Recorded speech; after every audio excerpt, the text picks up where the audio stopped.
Welcome to the Slop Farm. Enjoy the video. In this video, I will explain how to study biology in class 10th, only way.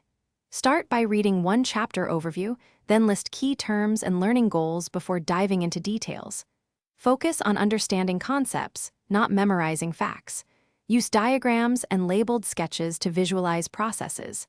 After each section, answer textbook questions and make concise notes. Review weekly summaries to reinforce memory and track progress effectively for exam success.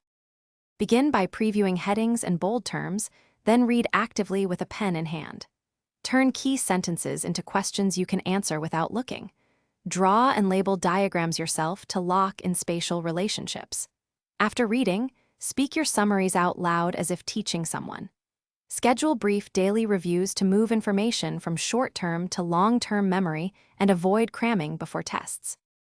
Practice actively by solving textbook questions and past paper problems under time limits. Create flashcards for cycles, definitions, and key steps to practice rapid recall. Teach topics aloud to another person or to yourself to find weak spots. Mix revision topics each week so you revisit older chapters frequently. Track mistakes in an error log and review them until similar errors stop recurring in practice. Thanks for watching. Consider subscribing if we helped you today.